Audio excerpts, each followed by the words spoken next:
Good morning, everybody. Welcome to this week's Keeping an Eye on the Geopolitical Ball with me, Shea, Senior Fellow at Friends of Europe. All my life, I've been a historian of warfare. And like most people who spend a lot of time studying conflicts, we are confronted with a central paradox. On the one hand, armed forces are trained to fight and kill. They're trained to inflict destruction on adversaries, to paralyze them as quickly as possible and to prevail in obtaining their political objectives. War is not a nice thing. But on the other hand, because war is so destructive, there's an equal expectation that it will be limited. It will not be destruction for destruction's sake or retribution for retribution's sake. It will be as short and as violence-free as it possibly can be. And throughout the centuries, very notable jurists and philosophers have worked on the laws of war.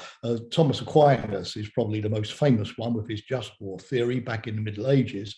And those precepts are still very appropriate today. The notion that war should be a last resort when political means of conflict resolution have failed, that it should be proportionate, that it should discriminate between military and civilian targets, avoiding, of course, accidental harm to civilians or deliberate harm to civilians. And finally, that the good that the war achieved should outweigh the obvious harm that fighting itself inflicts. Now, Western militaries have not always lived up to these fine-sounding precepts.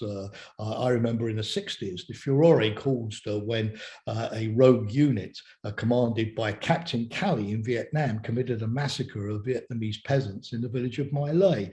France recently acknowledged that its forces carried out torture in Algeria in the late 1950s. My own country, the UK, has had the Ministry of Defence investigate several British soldiers for possible atrocities committed in places like Iraq, Afghanistan, or breaking the rules of engagement in places like Northern Ireland.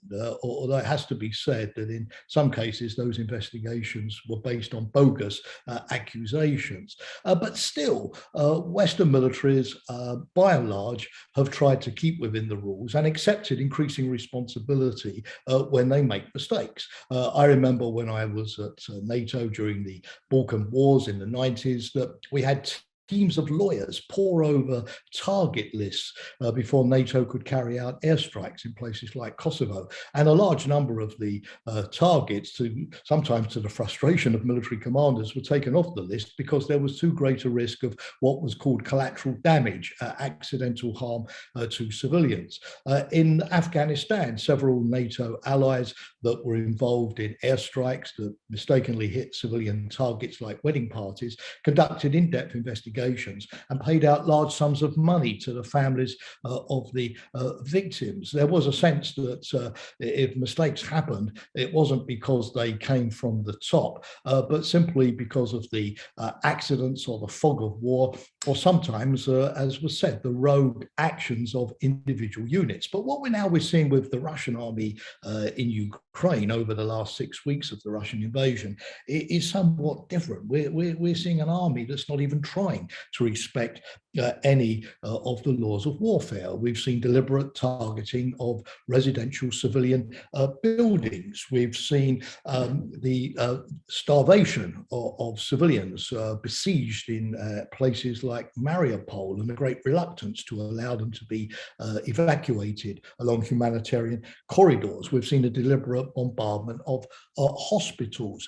We've seen the Russians occupy nuclear power plants and make them dysfunctional in a way that could spread radioactive material. We've seen the deliberate creation of a major humanitarian crisis in which over 10 million Ukrainians have been displaced, 5 million across the borders. There's the deliberate seizing of Ukraine's food stocks to provoke a hunger crisis. We've seen rape. We've seen the execution of innocent civilians in places like Bucha, the use of human shields, and finally, the Russian army has been behaving like the pirates of the Caribbean, plundering jewelry, cars, carrying off as war booty, refrigerators, kitchen appliances, and so on. And instead of being sanctioned for this rotten behavior, President Putin has even given decorations to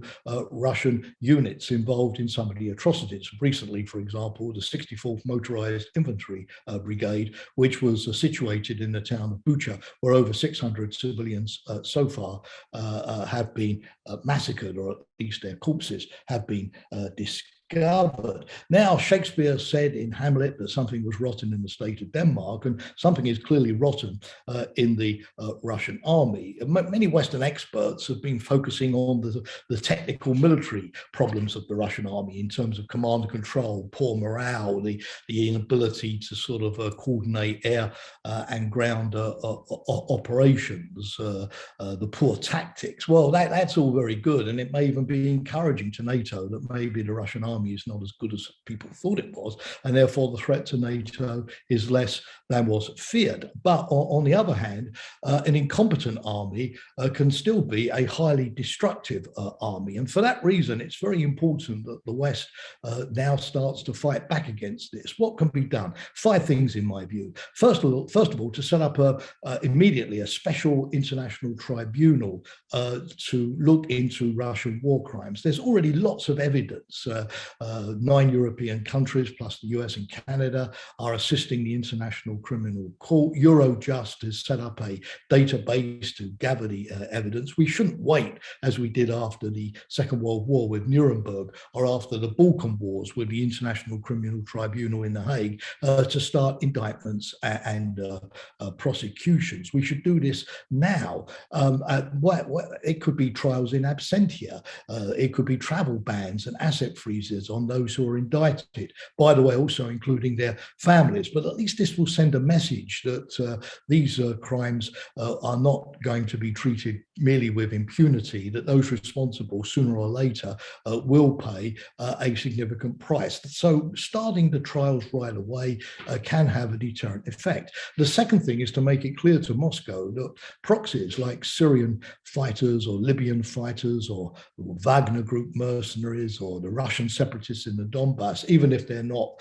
formal professional soldiers, will be treated as adjuncts of the Russian army, and Moscow will be just as responsible for their abuses as it will be for the behavior of its own forces. Thirdly, we've got to make sure that the Ukrainians behave according to the Western or the international laws of armed conflict. So far, they seem to be doing so, but if abuses do occur, then Kiev has to deal with those very severely, because it's very important that we keep a clear distinction between the defenders and the aggressors in this affair. Fourthly, we need to set up a compensation fund to compensate the families of the victims of civilian killings and casualties, and that can be done by freezing Russia's central bank assets, the oligarch assets, all of Russia's state finances abroad, so that Russia actually pays the price, not of bringing, unfortunately, people back to life, that can't be done, but at least of accepting responsibility